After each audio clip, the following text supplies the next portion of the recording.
Hello, these are recordings of classes conducted at a world-class residential recovery centre here in Armidale, New South Wales.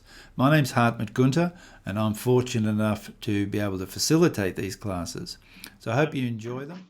So glad Brad chose awareness because it's such an interesting topic and we probably won't get through it all today, but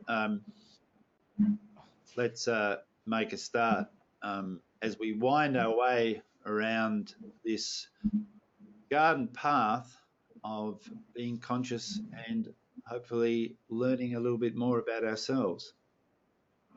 So maybe we'd start with, why doesn't Brad start, even if you just want to try and articulate. By the way, everything that we do in this class is something that weaves around, as I mentioned, this path.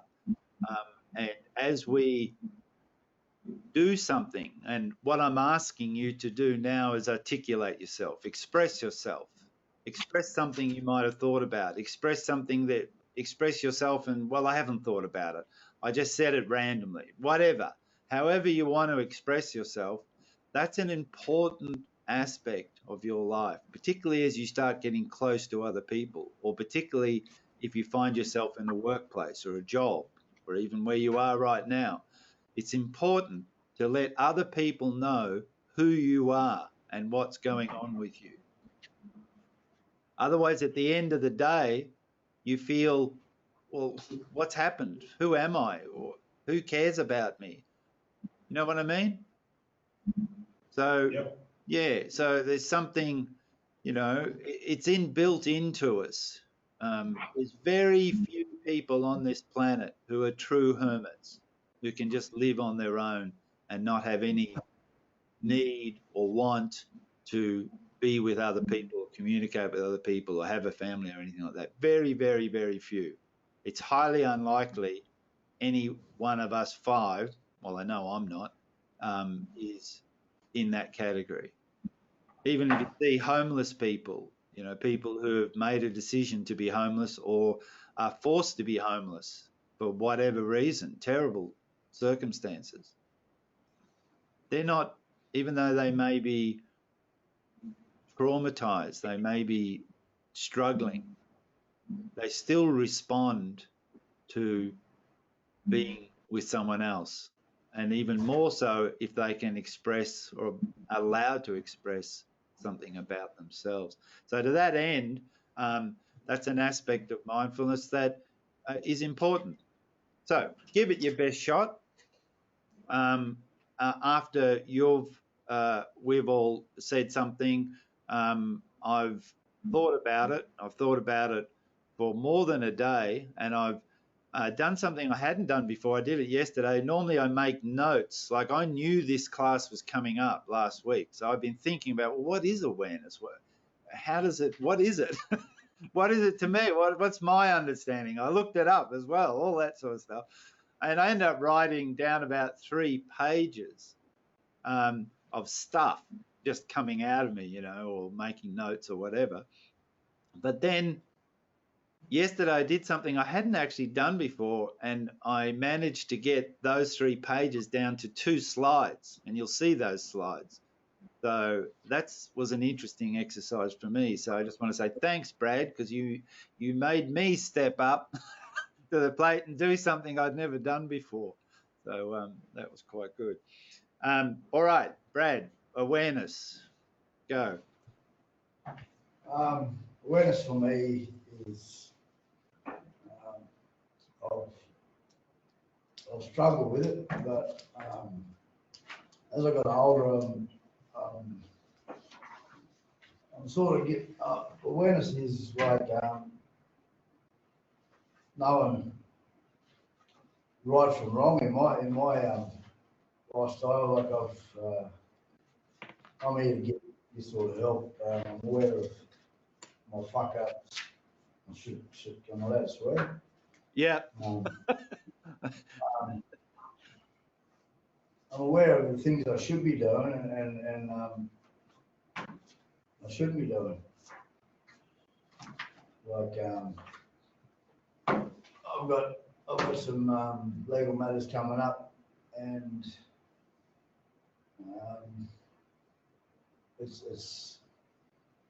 I'm sort of in between. Should I be here or shouldn't I be? I could be home with the kid and still be living in sobriety, but I still have a big chance of going back to jail. So it's sort of a bit fucked up at the moment. Yeah. Right. I'm not having a day today, so. Say that again, the last bit. What did you say? I've got a good day today, so I won't talk too much. Did you say you're not having a good day today? Not yet. Okay. All right. Well, that's a sign of awareness. If you're not feeling well, then there's a high probability, I guess, that we'll express things that we don't like. And I mean, there's nothing wrong with that. Of course, if there's someone who wants to listen to you, or someone close to you, someone that you can confide in, and someone who cares about you, that's important. So sometimes, for me, I actually can help clarify myself, and particularly if I'm feeling fractious, or as you just said, you're not feeling too good about things, it actually can help to get them out, because sometimes it becomes a jumble in our own head. We can't quite figure out how to get out of feeling not so good. So, of course, you need to be able to feel comfortable that you're with people who you can trust and won't judge you. So I can relate to what you're saying. I have a thing with trust, and I also have a problem with, I have a big problem with authority. Yeah, right. Did you say you also have a problem with trust? I don't really trust that many people, no. Right. Do you trust yourself? Yeah, of course. Okay.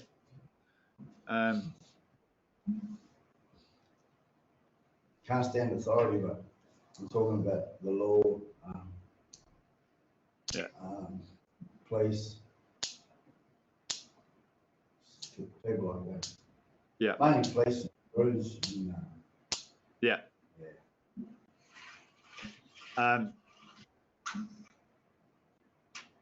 You said initially that you're relating awareness to knowing about right and wrong. Yeah. Yeah. So that's an interesting thing, because at the end of the day, and particularly if you're having problems with authority, and I don't mean, well, it expresses a problem, but maybe you just don't like authority, or maybe you just don't believe what the authorities are trying to do, not just to yourself, but probably other people and things like that. Well, to know about right and wrong and to be aware of right and wrong, well, you have to get clear about what's right for you and what's wrong for you, because it gets messy. I mean, since the time going back thousands of years, in your culture, in the Western culture, there's the Bible and the Old Testament, and Moses, you might have heard of the story, gets up there and supposedly God gives him these 10 commandments, and he writes these commandments down. I'm not a religious person. I'm just giving an example of authority. So in that sense, God was the ultimate authority as far as Moses was concerned. So Moses wrote down these things like thou shalt not kill, for instance. And then he communicated that to other people. So in some sense, Moses became an authority. He became the authority figure, and he passed that on. There was 10 of them. Don't kill other people. Don't covet your neighbor's wife. Stuff like that. And in some ways, your father, Brad, I don't know if your father's still around or alive, But he obviously was your first authority figure, just like Moses was. Do you have a father? No, he passed on. Yeah. Were you close to him when you were younger? Yeah, I was, yeah. Yeah. So how did he handle authority? Same way, I suppose. What's that? He was,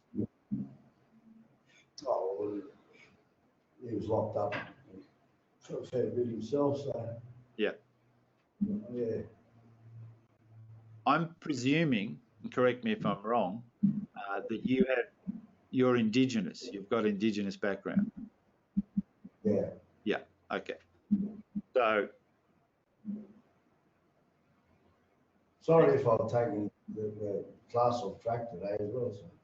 Well, this is, mate, the spotlight's on you. So you don't have to be sorry. You know, I asked most of you how long you're going to be here. You may only be here another week, or you might be here 2 months. So my feeling is that sometimes a little bit of attention and focus can change a direction in your life. I mean, this has happened to me. And I'm sure it's happened to all of you who've been aware of that. It's not some huge, catastrophic or amazing thing that'll change your whole life often. It's an accumulation of little things. And if you're there, if you're paying attention, if you're awake when those little things are happening and it penetrates to you, it resonates with you, it makes sense to you, that's an incredible thing.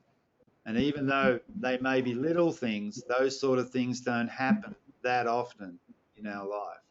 So hence, again, the whole nature of mindfulness and being aware and being awake and paying attention. They're all part, they're almost synonymous. They almost mean the same thing. So don't worry about it. Okay, well, for what it's worth, at some point, and sort of a little bit what Prem Rao was just saying there in that little clip that we just played, at some point, you have to take stock of your own self, your own situation. And I know this may be politically incorrect, but in spite of where you've come from, I know Indigenous people, and some of my best friends are Indigenous people from different cultures around the world. They've got strong connections to their history, their past, their ancestors, the earth, animals, very strong connections. But at some point, without having to break those connections, we need, as a person, as an individual, as someone who's been gifted with life ourselves, to take stock of yourself. So you find yourself in this ocean of turmoil, and people like you, people don't like you, this is good, that's not good. Well, what are you going to do? And I know that that's what you're struggling with. You're trying to figure out the difference between right and wrong, but you have to find out what's right for you, not in regards to authority. You know, Moses said, don't steal. Well, those things that, that were said back then are still have been put into law here in the Western world. They've been written into the Constitution. So if you steal something, the police will come and get you and they'll put you in jail. But you've got to figure out yourself, not just because Moses said it, or not just because the police said it. You've got to figure out yourself, is it right or is it wrong to steal? And if you can be bold enough and brave enough to answer that question unequivocally for yourself, well then that's it. Rather than someone telling you it's right or wrong. And that's how you live your life. You live your life by those things. You want to go around, have affairs all day long? If that's what you think is right for you, well then that's what you do. Right? But if there's some part of you that thinks, well, maybe that's, you think that through and that may not be that appropriate. Well, so it just makes it easier for you when you bring it back to your own self, your own common denominator. And then don't worry about what other people think. So if you want to keep breaking the law, well, you have to be aware of the consequences. And you obviously are. And those consequences are eventually, because the police have got friggin' technology these days, you cannot hide anymore. I've seen it. It's just not happening. So, I mean, you can agree with that or disagree with that, whatever.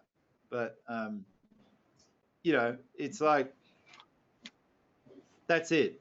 So we need to, I guess, fess up with ourselves. So, so thank you so much for sharing that, Brad. So did you want to say something else about awareness? Nah, not really.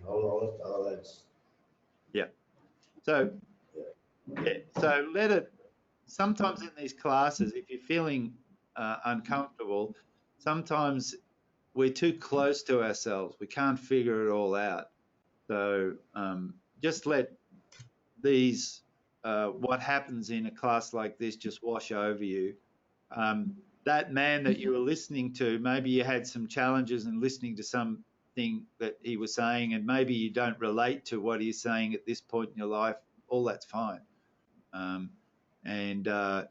But if you can at least put yourself in a position where you can listen to something that can help you, or do something that can help you, or learn something that can help you, you know, you're smart enough. You've got a bullshit barometer on your forehead like we all have.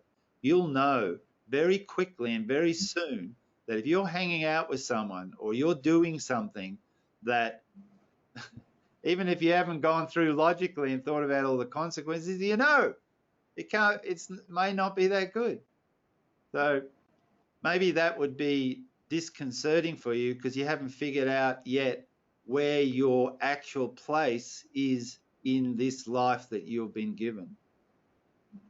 It's not dependent on age. Doesn't matter. Don't beat yourself up, you know, just because all of these things should be a certain way for you. Well, maybe they're not. You know, maybe no one's actually paying attention to you. Maybe no one's acknowledging your own struggle. But here's the thing. You are the king of your own domain. And eventually you're going to have to take, you can't abdicate.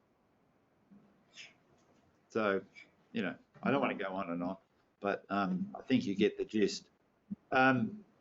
Moving on to Michael, awareness. Yeah, I don't know, for me, I can't find a word to describe my thoughts on it, but I can probably explain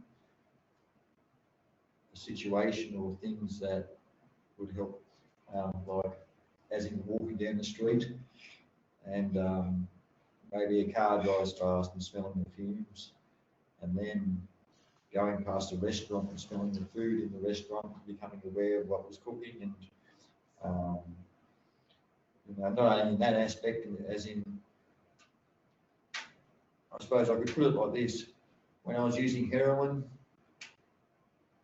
I wasn't focused, I wasn't aware of anything around me. It was like tunnel vision, and I did what I had to do without being aware of anything that was going on around me, didn't care, and just focused on one point. But now it's like a kaleidoscope, and I see and hear and smell and can formulate my thoughts differently. And better, I suppose. That's beautiful. That's a nice analogy. So you've introduced the notion of having what I call blinkers on, like they do with horses who are racing. So they're not distracted. They're very focused, eyes on the prize. That's a good thing in certain instances, but obviously that's exactly what happens when you take drugs or alcohol or some other practice that you know is not right, is wrong. You you lose awareness of those things that you should be aware of. So initially what you're mentioning was perception. So we'll go on to that in a moment. So nicely said. Thank you. Anything else? No. Okay, great. Dean? Yeah. What is awareness to you?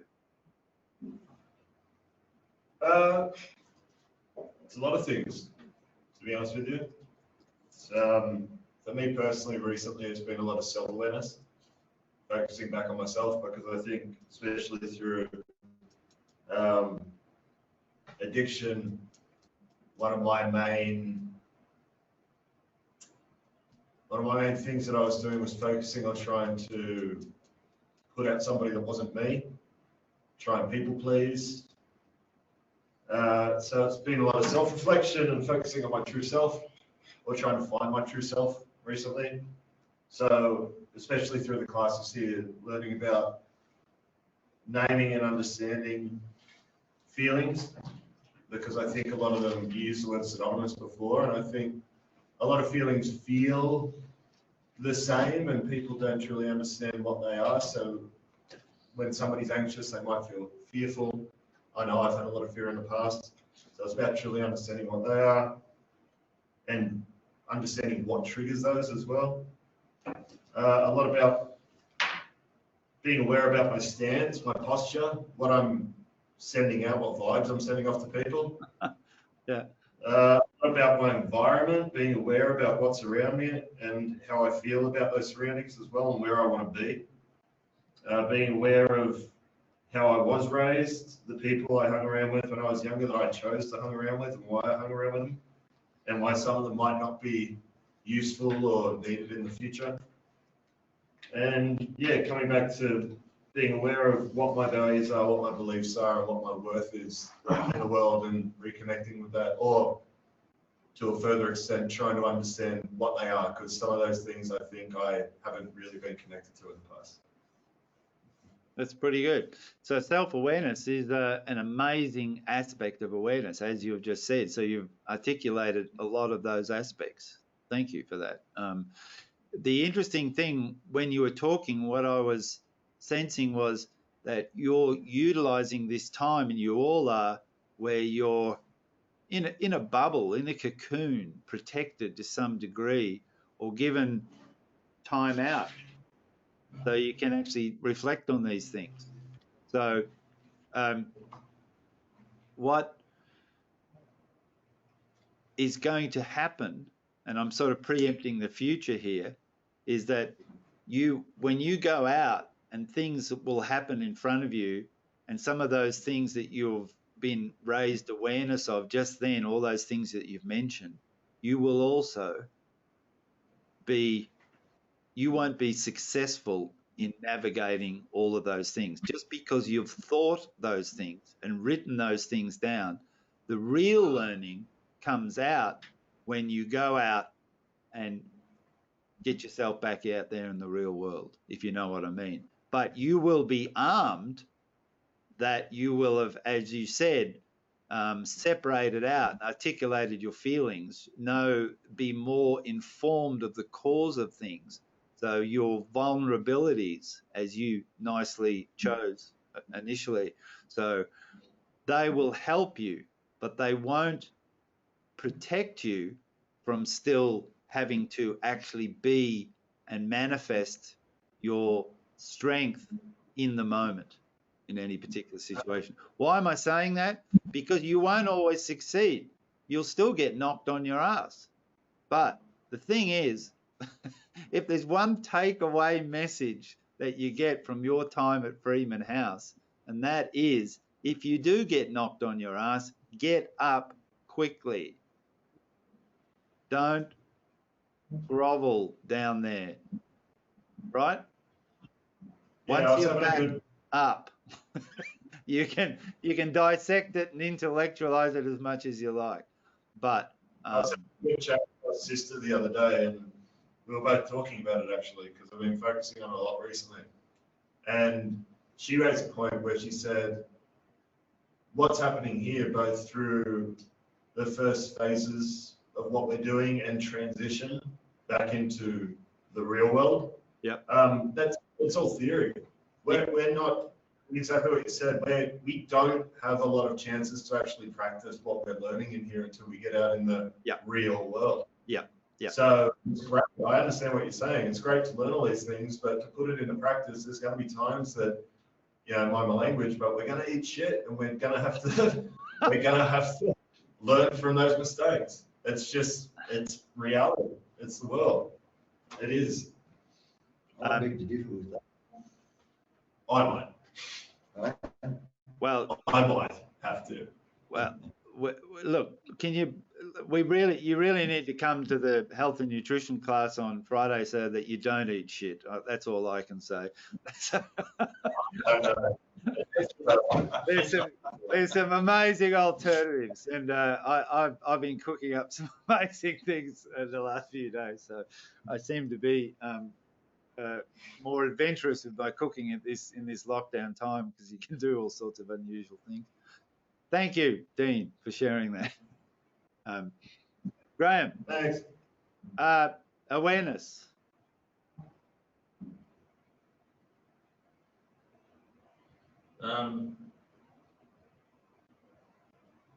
Yeah, I don't know. Putting it all into words.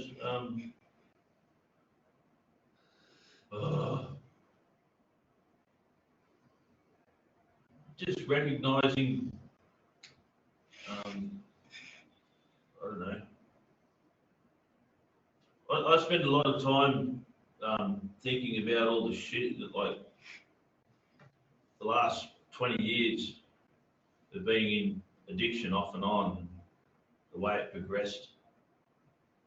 And yeah, just the trail of destruction behind me, sort of thing. Because I've made a lot of mistakes, a lot of bad choices, and just trying to, better myself in the years I've got left. I don't know. I know that I can't go on the way I was. Okay. And that things will change. It just, I don't know. I know I've got to try and forgive myself. That's a big one, because there's a lot of guilt.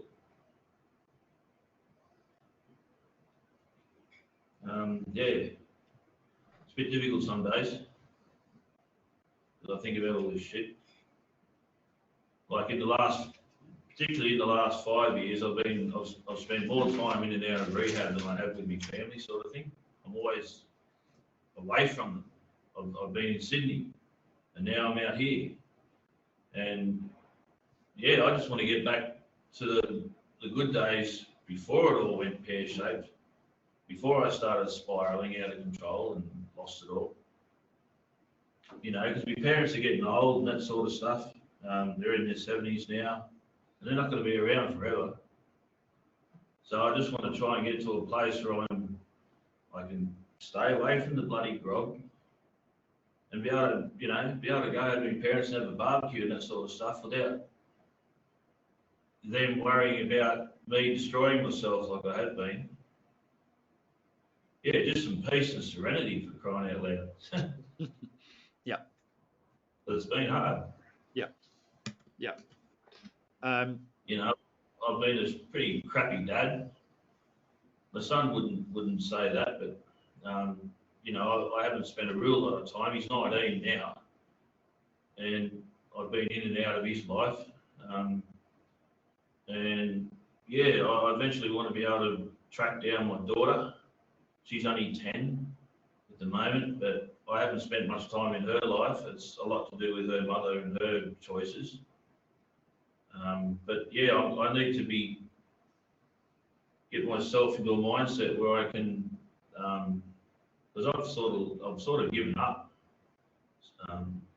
in a way, because I've been through family court and all that stuff with my daughter, and the only one that profited out of all of that was the solicitor. She got paid well, but the mother still, is a bitch. And I don't even know where my daughter is now, so I need to get myself well enough so that I can have the confidence to, you know, I can't just pretend she doesn't exist. But while I'm here, I put her on the back burner, so to speak. I'm trying not to, because I become obsessive about it.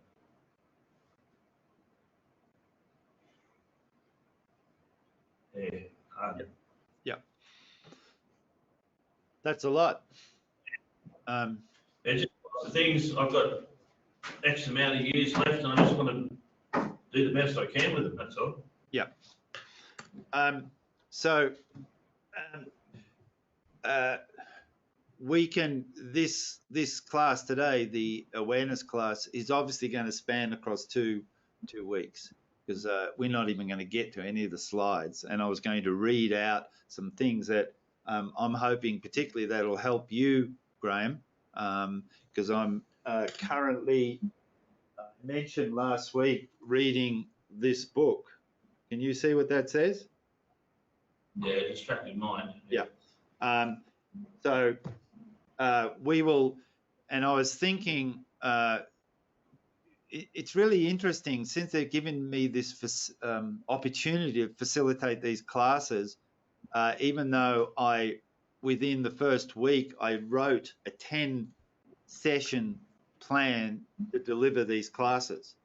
But what's happened over the last few years is that you guys, the people who are currently in the class, I think about you. I think about you all week. I don't mean obsessively, but in regards to the content. What are we going to talk about? What can we? How can talking about something help you particularly? Do you know what I mean? Because you mentioned, Graham, you know, about the fact that you struggle with distractions and interference and different things like that.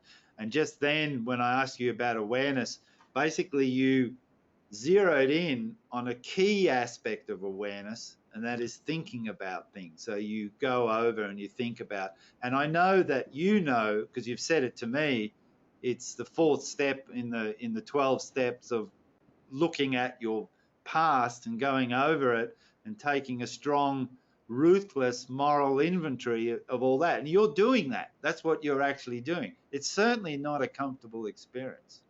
And of course, it's going to be fraught with guilt and shame and regret and all those things that we don't like and don't want.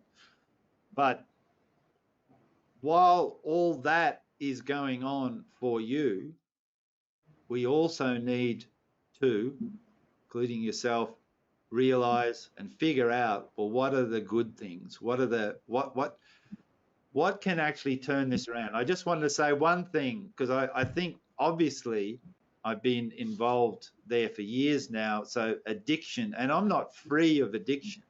I think many people in this world, to some degree, have been touched by some form of addiction, whether it's alcohol, drugs, sex, shopping, whatever. It's there. It's there. It's part of we're wired for it, so to speak. So, but it's what we then do with it.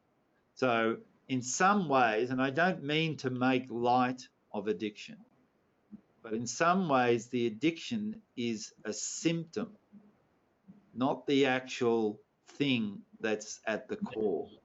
So that's what I'm hoping that you can start thinking about. And that's what you're trying to do. That's what you're trying to unravel in the way that you are expressing yourself then. Well, maybe you're just not that successful in preventing relapse from addiction. Okay, but maybe you can be successful in finding out, well, what is it about you that even makes that symptom rear its ugly bloody head in the first place? So if the symptom keeps coming up and you keep getting help and going to the doctor, and the doctor gives you this cream and tells you to take that and do this and do that, but the symptom keeps coming back, well, find another bloody doctor, mate. There's something going on here. There's something else. So if you can just tweak that thinking, because I know that you get a lot of benefit and a lot of solace, probably from the fellowship to some degree of going to AA. But you have to be careful too, because if you go on a cycle, in other words, you go to rehab, you get cleaned up, something happens, you relapse, you end back at AA, or you then end up back at rehab, that's a cycle that's been going on. And I'm just focusing on you here, Graham, because that's exactly what you said. I'm not making this up. I'm just reflecting back what you said. They go up. I'll go back home and then I'll stuff it all up again, and I'm back in the next, a couple of months later, bringing up rehab again. Let me back. Yeah. I need to come back. Yeah. And I'm back on the FBT, back down in bloody Sydney for another 6 months. Yeah. This bullshit's been going on for 5 years now. Yeah. So at some point, you have to break the cycle. They don't focus on preventing relapse, because you might as well, you've already just said as well, you're basically giving up. You've given up to some degree. Well, that's fair enough too, because whatever that you've been trying to do is not working. That it's not, because it sets up a reward, the cycle reinforces itself. And to some degree, and I'm not having a go at AA, don't get me wrong here, because it really helps people. But if you have something good in part of a destructive cycle, so let's just say AA is a good thing, you enjoy going there, and you keep going around the cycle, well, what happens is the thing that's good in the cycle acts as the reward. So that, in a sense, even helps the cycle keep going around. Because even though you might end up relapsing and all that, there's some part of that cycle that you enjoy, you like. Does that make sense? Yeah, I guess so. Well, have a think about it. And it's not designed to have a go at AA. What I'm trying to say is that you need to break the cycle. You don't need to so much focus on, well, don't relapse. Even here at Freeman House, there was a change of focus a couple of years ago, because a lot of the classes, a lot of the programs were about preventing relapse. Well, guess what? We found out that that doesn't really work all the time. So I'm aware of that. So something has to change within you to break that cycle. And I'm suggesting, and hopefully this will come out in these classes in particular, and other things that you'll learn while you're there, that something about you're not comfortable with something about you. So we need to shift and change some of those things. Because if you find yourself, you go back into your family situation, if you really, Carl Jung, the famous Swiss psychologist 100 years ago, contemporary of Sigmund Freud, said that you do not need therapy if you can be ruthlessly honest with yourself. So if you're spending time at the moment going over some of the situations that you've found yourself in with your family, you've mentioned mostly your family, so I don't know what other situations you're in, look at those things.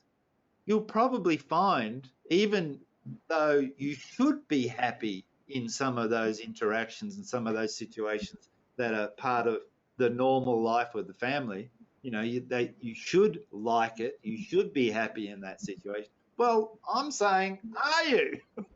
Sort of what we were saying with Brad before. You have to bring it back down to yourself. Because, and your kids, your son, I mean, really all they want is for you to be happy. If you're muesli and you're all over the place and you're drinking and all that, well, you're not going to be any use to any of them. You can't. So, and partners, women can't handle that.